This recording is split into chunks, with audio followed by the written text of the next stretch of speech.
Welcome, everybody. It's always difficult to have a slot just before lunch or after lunch or just before the drinks, but I'm very happy to be here. I feel privileged to be in Singapore to speak on this conference. And together also with the Bitvavo team, we have some very good discussions on the conference, outside the conference, with liquidity providers, market makers, projects, and it's very useful and interesting to see. And one of the things that pops up in all of those discussions is Europe. Because Europe is not that well known in Asia, but I think it has massive opportunities and is very attractive to many crypto players. So I will also do a double click on some of the retail crypto dynamics in Europe and what is very important to think about if you want to enter that market. So we also noticed that people are asking, who's Bitvavo? And then we say, well, maybe you have not heard about Bitvavo yet. But this is the first time, but certainly not the last time you hear about Bitvavo. So it was incorporated in 2018. We have really a retail focus in Europe, 2 million customers. We have processing in 2024 of about 140 billion, 320 assets listed with only 300 employees. So what will happen in next year, we will double the number of verified users and we'll double indeed the exchange volume as well. So I think many people do know the larger global players. Some are sponsoring the Formula One, some are sponsoring also this conference. And sometimes it feels like really like a big brother. And it's phenomenal what they have established, right? OKX, Bybit, etc. But if we double click also into the European market, then it's good to see that if you look at the euro-denominated crypto volumes, then sometimes it feels like they're our little brother. Because we actually take more than 50% of the global, of basically the euro spot volume, while the other players are to some extent marginal. So this also stresses how big we are in Europe and what massive opportunities there are in Europe. So in terms of Europe, we have conducted an independent research, and then we see the spot volume in 2023 is like 8 trillion on spot volume, of which 36% would be in the US, 23% would be in Asia, but more than 2 trillion is actually achieved into Europe. So that's massive. And this is only in 2023. So if you think about the opportunity in a bull cycle, that might go up into 36 trillion of volume. And if you talk about Europe, people ask, okay, what's Europe? So Bitvavo is located in the Netherlands, in Amsterdam, and people think, well, Netherlands, I don't know that one. Well, you know the Formula One driver, Max Verstappen, that's the other champion from the Netherlands. So in Europe, it's like 45 countries. We have the European Union, we have non-European Union. So it's scattered like 45 countries, different languages, a lot of regulation. If you double click on some of these retail crypto market dynamics, let's double click on 4 of them. It's the language component, it's the behaviors and culture that also stems back from many, many, many years ago in Europe. It's the regulatory clarity, or to some extent unclarity, and it's also the local payment methods or local payment rails that are evidently important into Europe. On the language, so we have many countries, many states, and despite that English is being globally used, you do actually, if you want to go to market, you need to have a customer user interface, a customer experience that really resonates with the people.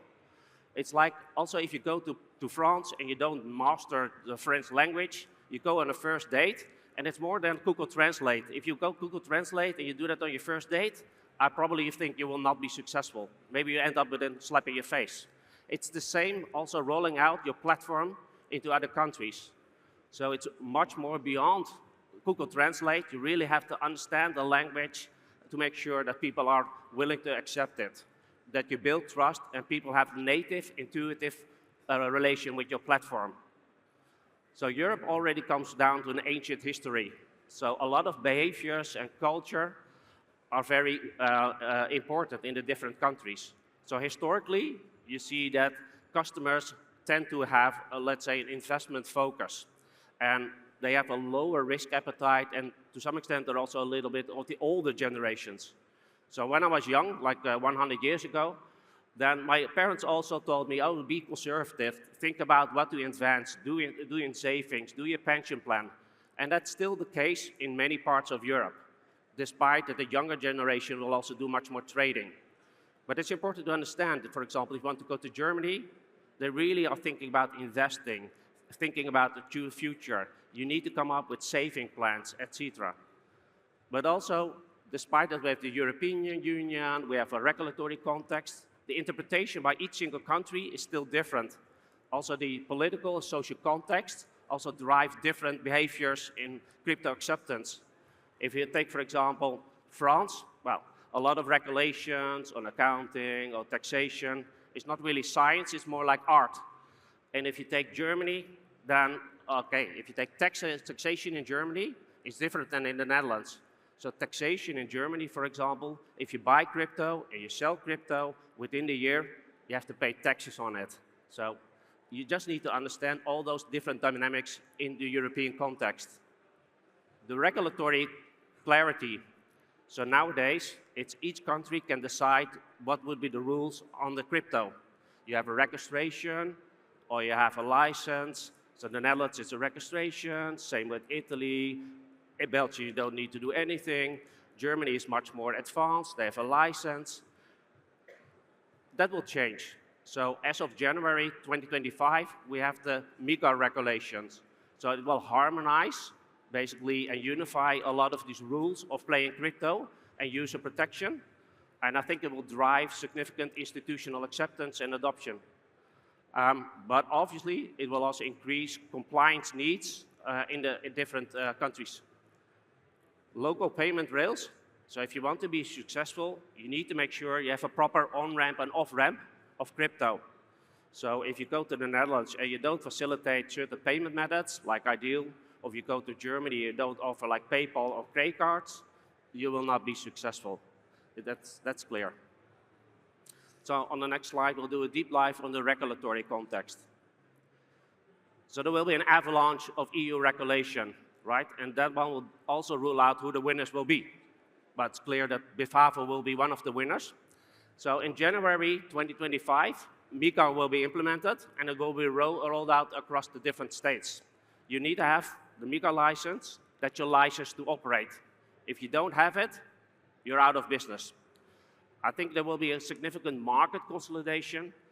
You can already see in the past year that some local players, they cannot go with the MiCA requirements, the cost to comply, they stop the business, and sometimes they reach out to Bitvavo to take over the customer base. That will, I think, further accelerate. Like I mentioned, MiCA also allows for EU regularization and oversight. Once you have the license, you can passport it to every single other European country. And that's really beneficial.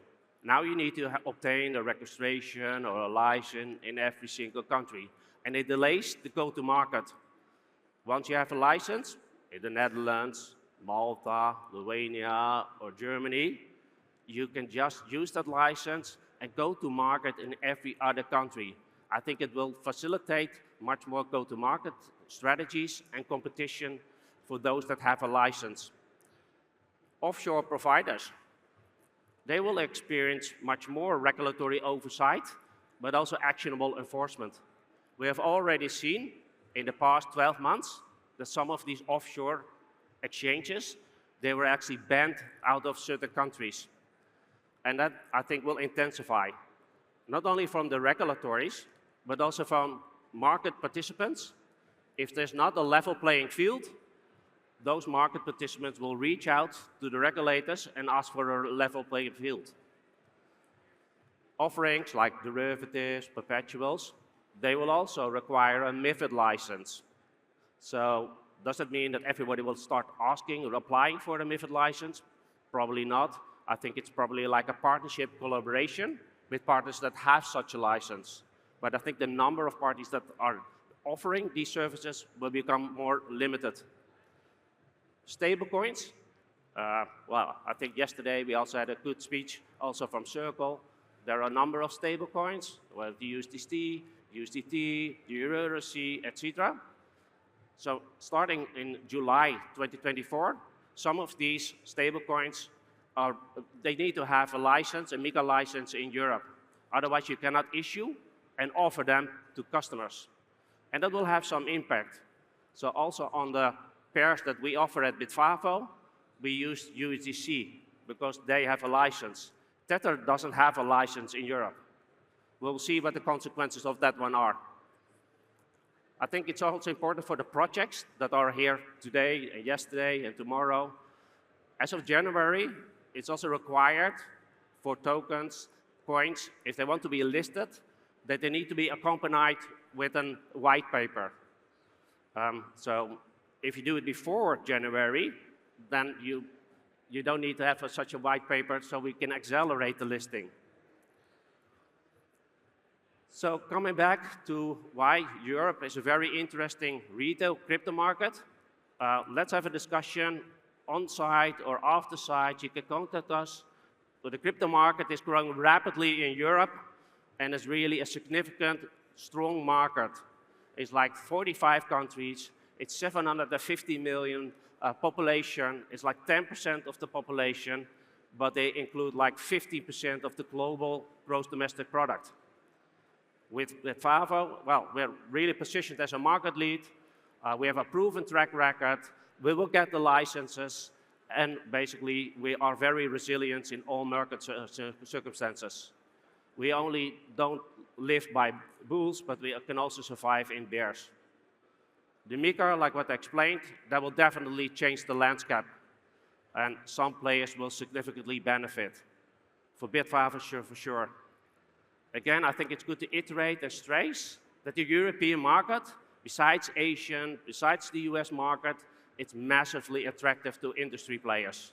It's a huge retail-focused area with sufficient margins to be realized.